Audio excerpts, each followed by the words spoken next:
What's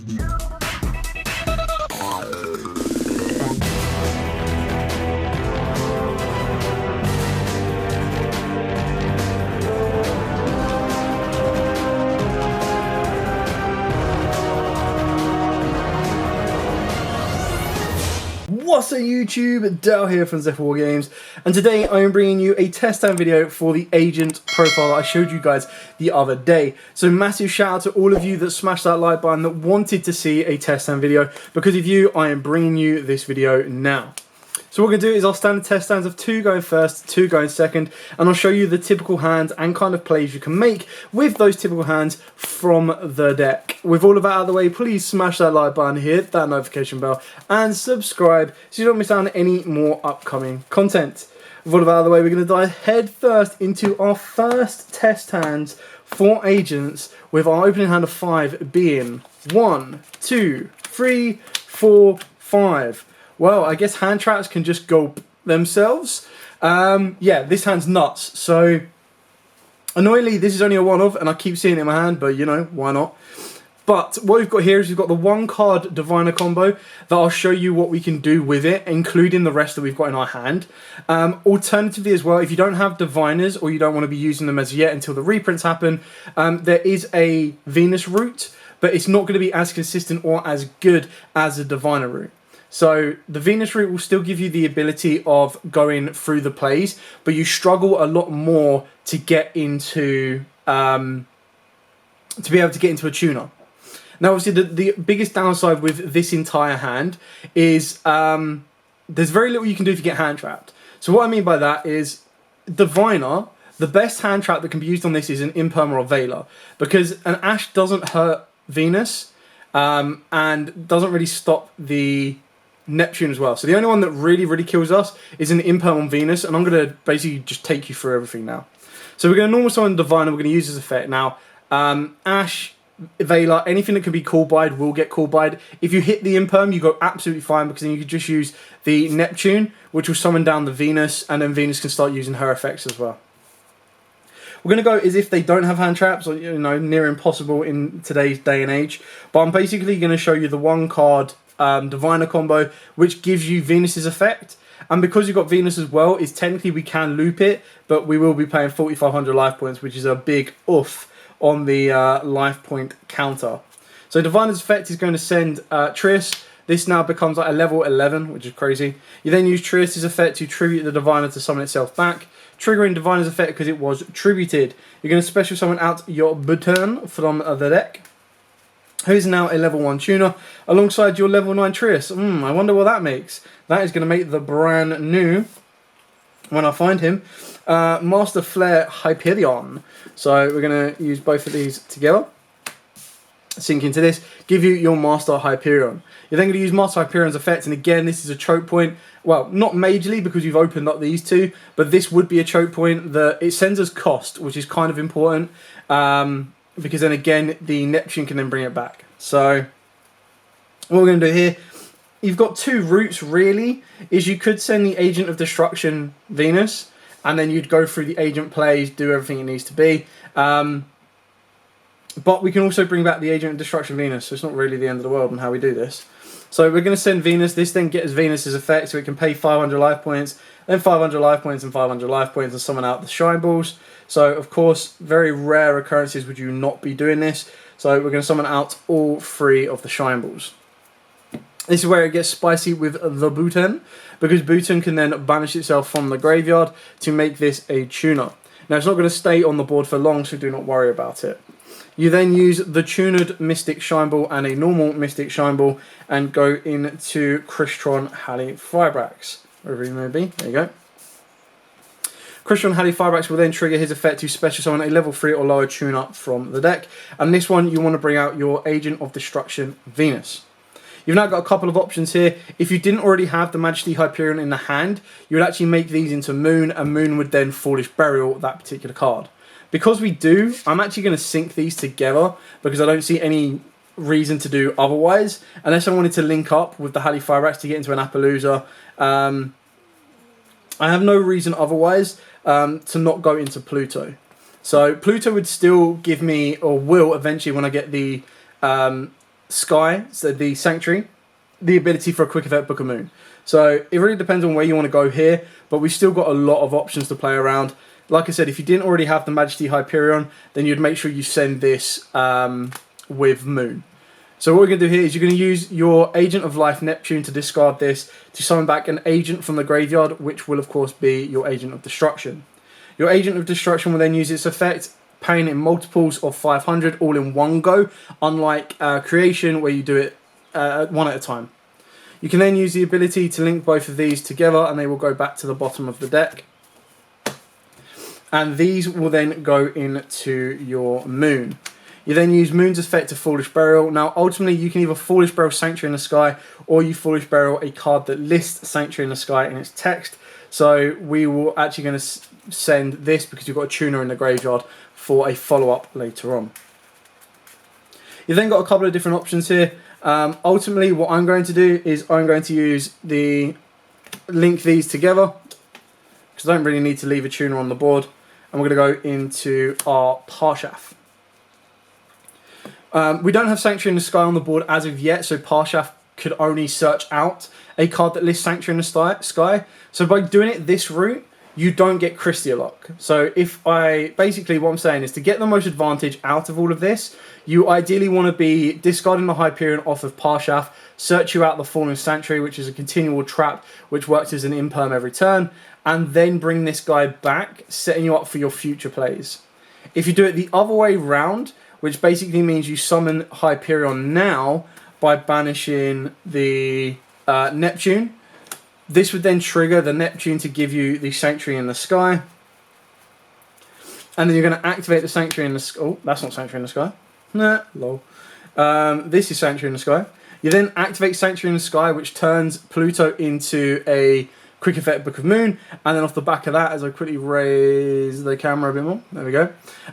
It turns this into a quick effect Book of Moon, and then it has the ability of using the effect of Parshaf to ditch and get Christia. So that leaves me with one card in hand, and I'll draw into a second one. If I do it the other way around and don't aim to get to Christia, then the way you would do this is you'd actually use the effect of your Parshaf, discard the Hyperion, search yourself out the trap, which I think, like, unless I feel my opponent is playing Imperms, Dark Rulers, or anything that can turn off, because the last thing you want to do is build this board to then just get turned off by a Dark Ruler or an Imperm, because then it pretty much cries a little inside. So if I go for the safer route of adding the Fallen Sanctuary and discarding the Hyperion, I can then special summon the Hyperion back from the graveyard by banishing the Neptune, which would search me out the Sanctuary in the Sky. By doing so, I can then activate this, which means I'm not going to worry too much about battle damage, which is great. But I've also maintained my hand advantage, so I can then activate, set the Call by the Grave, set the Fallen Sanctuary, and then pass my turn. And then during my opponent's turn, what I've got is I've got a quick effect Book of Moon, which is great on this. I've got a quick effect when they activate a card or effect, I can target a card on the field and banish it. And then I've got the effect to special summon a fairy from my hand if I wanted to, when a fairy leaves the board. Now obviously I'm not going to do that because I'm just going to trigger the Halley Firebrax to banish that as cost. This will then give me straight access to a Formula Synchron, which will then let me draw a random card, which will then allow me to use its effect to synchro with the Majesty Hyperion and go into a Ballon de Fleur. So rather than having a floodgate, this just gives me a little bit of safety that should my opponent turn my board off, I still got the Fallen Sanctuary, which will give me some form of interruption. So basically when it's activated, you can set a Sanctuary in the Sky or spell a trap that mentions it directly from the deck, searching me out a free rotor. This card name becomes Sanctuary in the Sky while on the field or in the graveyard, and I get to banish a fairy monster from the graveyard to target an effect monster my opponent controls and negate its effect until the end of this turn, even if this card leaves the field. So again, very, very important. You're going to have a stack of fairies in the graveyard already, because you're going to have your Destruction Venus, you're going to have Moon, Earth that you Foolish Burialed off of Moon, plus a single Shine Ball, Venus, Trius, and Diviner of the Herald. So you've got a lot to work around with and a lot to build towards. So that pretty much all came from a Diviner, and the ability of adding a Neptune to it as well let us got that little bit further. So that was it for our first test hand. You can kind of see that even if you were to flip that hand to go second, you could still do a hefty amount of damage. Like with Creation Venus not being a hard once per turn or anything like that, it is pretty mad when you have the ability to recycle your Shine Balls. I remember when they used to recycle Shine Balls in World Legacy or World Chalice. Oh, that was funny. Anyway, so we're going to shuffle this up. We're going to do a test hand going second. So, sorry, not testing guys. So we're going to do our second test hand going first. So our opening hand of 5 will be 1, 2, 3, 4, 5. Well, I guess we're trying to protect our hand traps. So this is going to be an interesting one. So this is going to show you how you play the board without getting access to a tuner. Now, it's a little bit difficult because ideally you do need Neptune as well to kind of help get you where you need to go, because all of your cards are basically saying, well, we need a tuner. Like your Halifabrax, we need a tuner. All of your Synchros is like, we need a tuner. So it's very, very difficult when you don't have access to any of them to get to any of them. So we're going to have to go the long route, and the long route is going to be basically getting into Parshaf. So we're going to normal summon the Venus. We've got a cross out, so any hand trap we're relatively protected against. I'm going to activate the Sanctuary in the Sky as well, just so we know it's active, so we get all of the bonus effects. I've also got Logother that can help as a free extender as well, to go from there. So we're going to activate Venus. We're going to do it 3 times. We're going to pay 1,500 life points. We're going to bring out the Shine Ball. Obviously, Agents is a deck that is going to suck if you're against a slow player or a player, or you think you're going to go into time. So that's where you want to avoid using Venus at all costs. So now at this point, it's entirely up to us how we want to do this. We can go for a Foolish Burial, which is absolutely fine, and work it from there. So we're going to put 2 Shine Balls in the graveyard. We're going to go into Moon. Because we don't have the Magist Hyperion, we're going to use Moon's effect to do exactly that and send the Magist Hyperion. We do have Sanctuary in the Sky, so if we wanted to, we could add it to our hand. It doesn't really make too much of a difference, so, you know. So we're going to send that from the deck to the graveyard. We can actually add Earth, sorry, not Hyperion, but regardless, send the Majesty Hyperion to the graveyard. You're then going to use the Mystical Shine Ball plus your Moon, and you're going to go into your Parshaf. Because you've got Sanctuary in the Sky, you can search out any fairy you want. So it's at this point where you can go, right, well, I can trigger and discard any of these.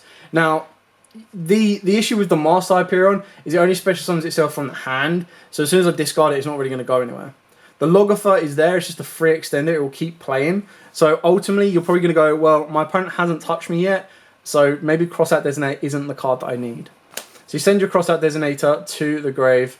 Actually, did I want to send the Majesty Hyperion? I suppose I'll figure out in a minute. This is kind of like the route to get to a tuner, though. So I suppose maybe I didn't. Do I add the Earth instead of sending the Master Hyperion? Let me just try and... I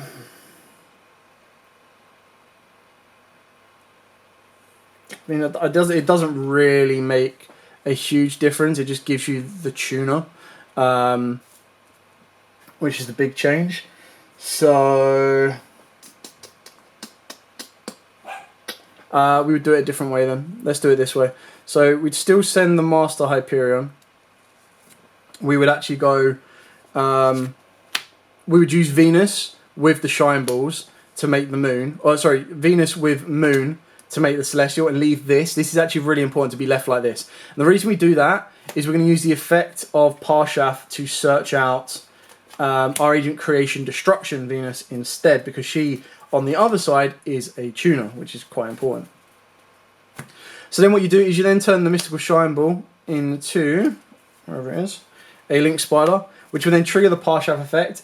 That is, if a face-up fairy monster you control is sent to the graveyard except during a damage step, you can banish 1 fairy monster from your graveyard to special summon a fairy monster from the hand whose level is higher than the banished monster. So all we got to do is banish a Shine Ball, which is completely fine, and we can summon out or summon back down the Agent of Creation Venus. Now obviously we would have liked to have got all of the Shine Balls back, which is doable, but we're actually going to use the Logother to help us get where we need to go, or try to anyway. So we'll then use the effect on Venus to bring back 2 Shine Balls. These will go back to the bottom of the deck when they leave. So I'm just trying to figure this one out here. We've got the ability of going into a 2-negate Appaloosa should we want to. Ultimately, we've got Halifabrax plays as well, which will give us another tuner, which gives us a 4. So I suppose we do it that way. So let's go these 2 here. Do I need to get Logother down before that? I will.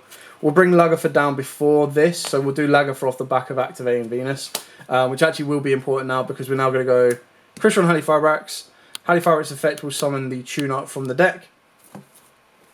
So we're going to summon out Doesn't really matter, to be fair. Diviner's fine. No effect is going to be used anyway. And then you've got a couple of options here. Is you can actually go into Cupid Pitch. Cupid Pitch can then become the level 2. And the reason you would do that is it would actually give you a search. So if you use Herald plus the Mystical Shine Ball, keeping in mind that that Shine Ball and the other Shine Ball go back to the bottom of the deck. There we go. Go into Cupid Pitch, you can either increase or decrease this level equal by the tuner. So it was a level 2, so we're actually going to drop it to a level 2. And the reason we're going to do that is use Lagafart plus the Cupid Pitch to give you into, where are we? The Master Flare Hyperion. You can then trigger the Cupid Pitch effect. So let me just double check this one. Inflict damage to your opponent equal to the new Synchro monster's level times 100. So you're going to do 1,000 damage already. And if you do, you get to add a level 8 or lower monster with 600 defense from the deck to the graveyard. So let me just find... sorry, deck to the graveyard. Deck to the hand. Doi. And so your best one is you get a free Neptune. Let me just double check in case there is anything else. I think it is mainly Neptune, which we haven't used yet, which is bonkers. There you go, so you get your Master Hyperion. The best thing as well is Master Hyperion can actually send another Venus from the deck to the graveyard to gain its effects again. And then we can just use more Shine Balls. So entirely up to you on where you want to go from here. But we also have the ability of the Magist Hyperion. Do we want to get another level 10? What can I do? The best route of this possible. Could I loop the Venus? I'm trying to think if I can loop both Venuses. That sends Venus, use the effect, bring out 2 Shine Balls. Link those Shine Balls off. I think I could. I don't think I play enough Link monsters actually to get me where I need to go, because I need to start turning the Shine Balls into effect monsters. But it would be pretty funny. So basically what you'd do is you'd go activate the effect of the Master Flare Hyperion, turn it into, where are you? Venus. Use this effect to spawn 2. Well, I don't even need to do 2 at a time, to be honest. But I'll do 1 for now. And then what you do is you can put these 2 together. This goes into Apollousa for 2. Not the greatest of upgrades, but it just clears out space. You can then use the effect again. And this is where you need more Link monsters. This is where I need Link monsters, this is where I need tuners. So if I do this, what tuner do I need? I don't want a 6. 3 only really gives me a 5, which is Pluto. Which isn't bad, I suppose. Got a Herald of Art Light option. Yeah, I mean, this is just overextension. There's no real reason to do this. I can bring that down the Master Hyperion and give myself a 10. Suppose. No, I've only got a level 3 tuner in the graveyard. Alright, we'll go for... So basically you discard the Neptune and you bring back the Agent of Destruction Venus, and then you would sync these 2 together. That Shine Ball goes to the graveyard. You go into a Pluto, which gives you a quick effect Book of Moon. And then you've still got plays to make as well. So what you would do is you would... Maybe we don't even need to add that additional Shine Ball, I suppose. You would then banish a fairy from the graveyard, which will be your Neptune. Annoyingly, Neptune's effect, when it's banished, you can only add the Sanctuary in the Sky. And it's like, well, I'm not going to play multiple Sanctuary in the Skies. That would just be silly. So you bring back the Master Hyperion. And then I suppose the issue is here is I probably wanted a spare space, which would have given me a bit more to play around with. So I suppose rather than summoning out the extra Shine Ball off of the Hyperion, there was no need. Because then what you do is during your opponent's turn is you tag out the Halley Firebrax, you go into your Formula Synchron, you draw a random card, and then you sync these 2 into a Baron. So then your opponent is up against a Omni-Negating Baron, 2 monster negates in Apollousa, a Book of Moon should they try and normal summon something to just run over Apollousa, and then you've got the, if your opponent activates a card or effect, you can banish 1 card on the field. So. And then you've got follow-ups to do as well the next turn. So that was a little bit of a longer combo, but that was just, like I said, massively unorthodox. Like, that's how you try to get to tuners, I suppose, without opening up tuners. Which, considering we didn't have any tuners, and we managed to get into 2 synchros, was quite impressive. So, yeah. Anyway, we're going to shuffle these up. We're going to start going second now, so we're going to be a bit more aggressive. You can see, like, if that's what the first turn boards can build, it's more so what they can play through. And I feel that they can play through a lot of effects that are just negates, as long as they've got the extenders of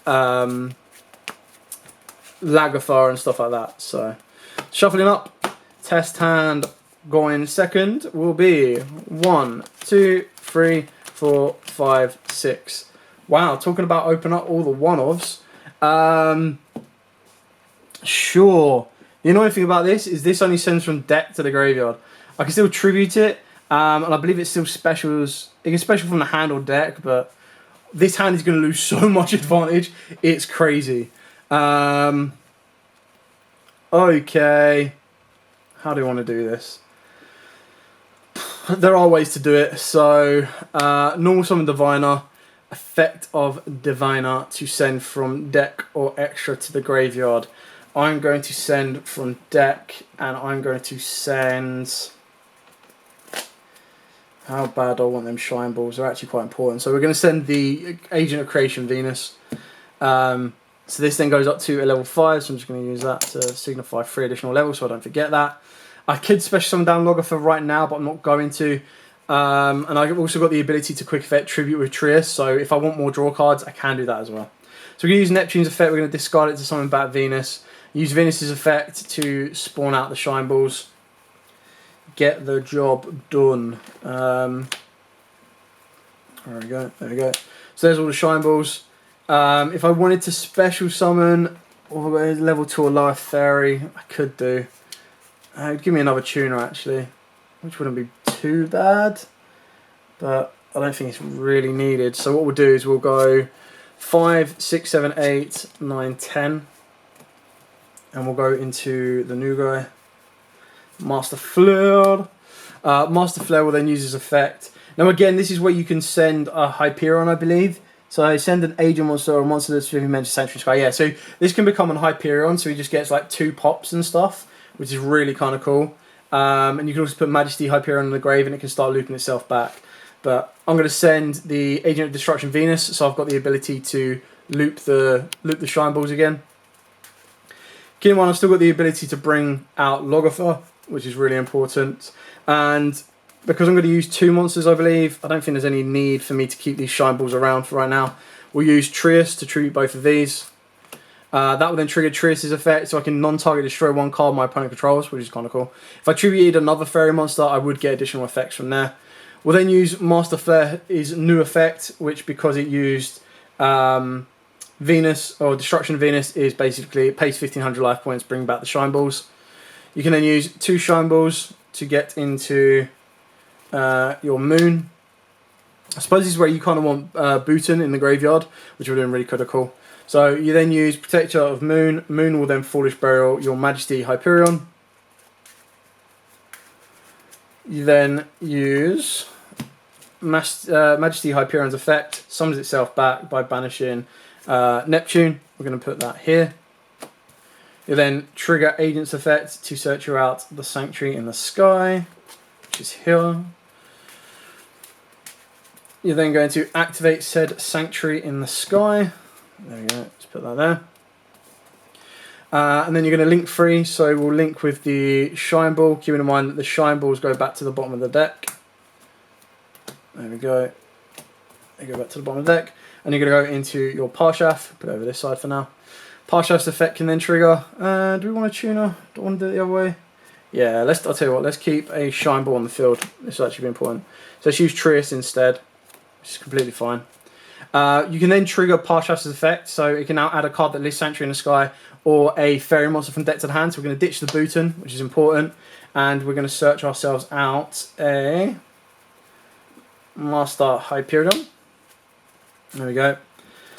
And then what you want to do here is you can actually use Bhutan's effect to banish itself to turn this into a tuner.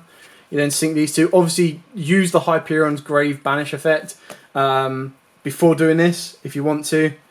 And then you've got the ability for an Omni-Negate Baron, or you've got a Sovereign who will decrease and increase your monsters and your opponent's monsters. So you go into a Baron, you can then use Master Hyperion's effect, or you can use the effect of Celestial Parshaf actually to just summon him down. And then obviously you've got Lagotha that can just summon herself down as well because you used the Fairy's effect. So don't really need to extend any further than that. You've burnt your entire hand, but you've got, if your opponent activates a card or effect, target a card on the field and banish it. 2400, 2700, 3000 with an Omni-Negate and a pop. and then 2400 there. So you've pretty much got game. Like, there's no reason. This has got double pop as well because Sanctuary in the Sky is on the board. And then battle damage to you, the control of a fairy monster from a battle involving that monster becomes 0. So I'm never going to lose damage off of any of these 4 cards here. So anyway, so that was the aggression. Let's reset this and we'll do another one. And that was with a really weird hand as well. Again, that was with a hand with like no tuners. I know we had Diviner, didn't we? That was a hand with Diviner, but all of the materials you wanted to send with Diviner were in the hand. Like, how crazy is that? Okay, so going on to our final test hand.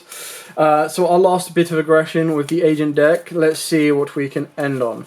So we're going to shuffle this up nice and... Oh, hello. You're not in there. There we go.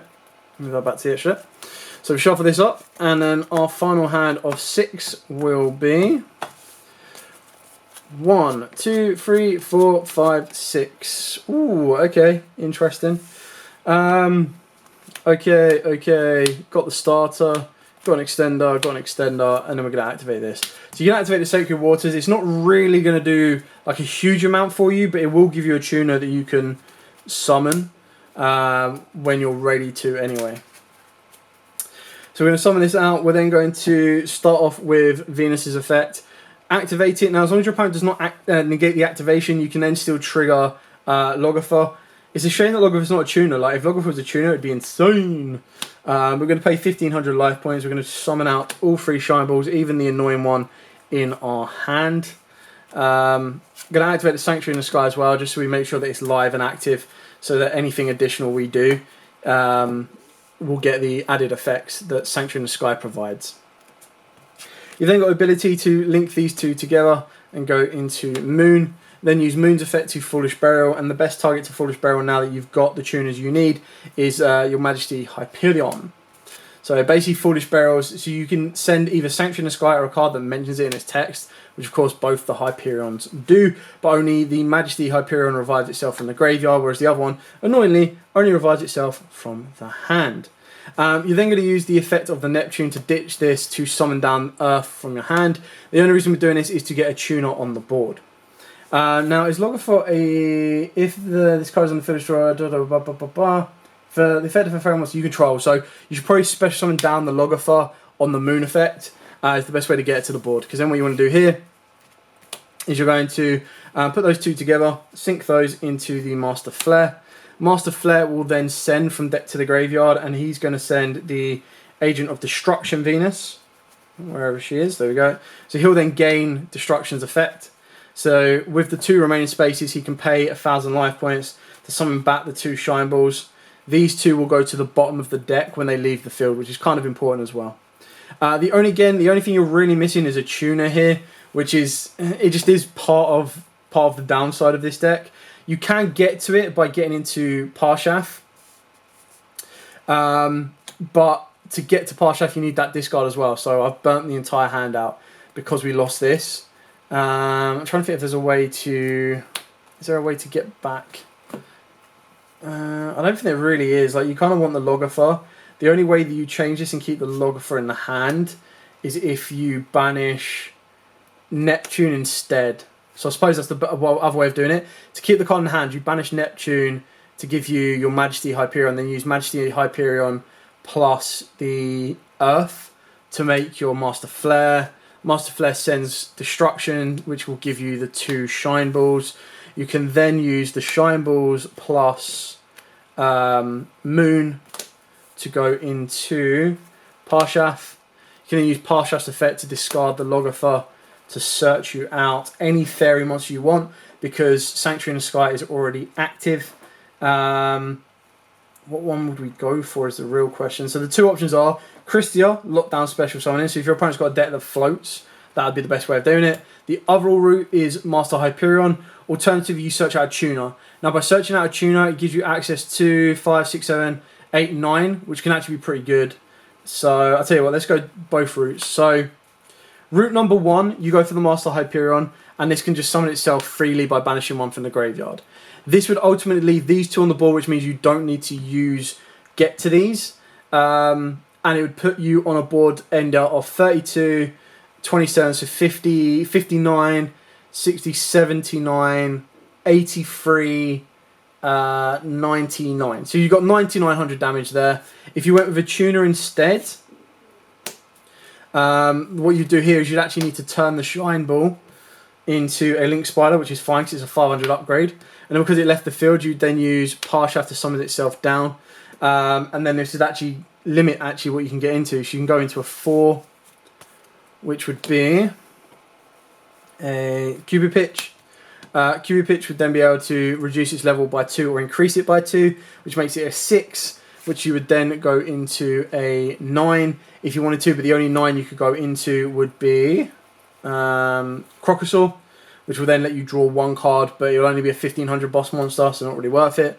The other one is you reduce it by 2, and the reason you would reduce it by 2 is it will get you into Pluto, which will have a quick effect Book of Moon, and then you can trigger off your Cupid Pitch, which will let you add a follow-up with Neptune for the next turn.